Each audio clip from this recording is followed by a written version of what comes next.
12 men. 1 table. 1 traitor. For 3 years, Judas Iscariot walked beside Jesus. He heard every parable. He watched every miracle. He was trusted enough to carry the money bag for the entire group. So here's the question that has haunted believers for 2,000 years. If God knew Judas would betray Jesus, why did he let it happen? Was Judas ever really free? Or was he just a piece in a plan he never agreed to? Stay with me, because the answer to this question changes the way you understand betrayal, free will, and your own worst moments. Judas Iscariot wasn't a stranger who infiltrated the disciples. He was chosen.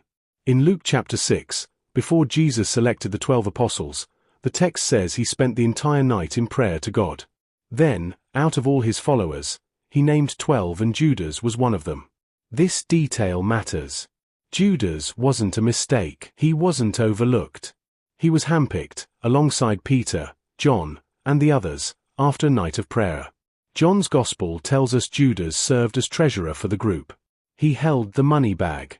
That means the other disciples trusted him. He wasn't the obvious villain sitting in the corner. He was integrated, respected, and present at nearly every major moment in Jesus' ministry. But John also drops a chilling detail. He writes that Judas was a thief and used to help himself to what was put into the money bag. Something was already cracking beneath the surface, long before the final betrayal. The shift happens in Luke chapter 22. The text says plainly that Satan entered Judas. He went to the chief priests and the officers of the temple guard and discussed how he might betray Jesus to them.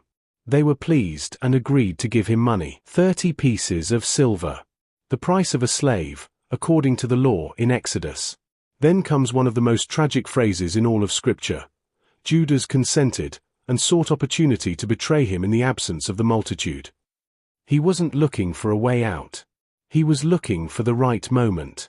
Yes, Jesus knew repeatedly. In John chapter 6, long before the Last Supper, Jesus tells his disciples that one of them is a devil, and John clarifies that he meant Judas, who would betray him. At the Last Supper itself, in John 13, Jesus says plainly that one of them will betray him. The disciples look at one another, at a loss. Jesus dips a piece of bread and gives it to Judas. Scripture says that as soon as Judas took the bread, Satan entered him, and Jesus told him, "What you are about to do, do quickly." The other disciples didn't understand what was happening. Judas got up and went out. It was night. That last phrase, "it was night," is not just a timestamp. In John's Gospel, darkness always carries meaning. Judas didn't just leave a room. He walked into spiritual darkness. Here's where it gets uncomfortable. Jesus said in Matthew chapter 26 that the Son of Man would go just as it was written of him, but woe to the one by whom he was betrayed. It would have been better for that man if he had not been born. Read that carefully. Jesus doesn't say Judas had no choice.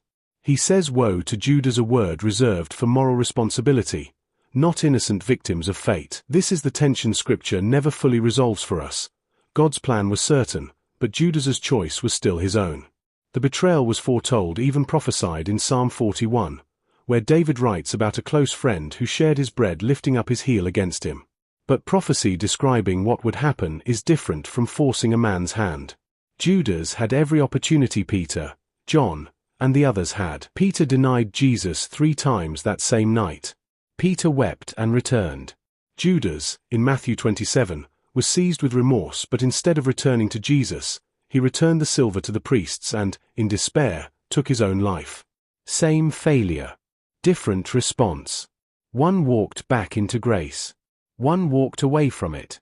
Judas Iscariot's story isn't just an ancient tragedy. It's a mirror. All of us have had our own 30 pieces of silver moments. We traded something sacred for something small. The question was never whether Judas would fail. Every disciple failed that night. The real question, the one Scripture leaves sitting in front of you, is what you do next when you've betrayed the one who trusted you.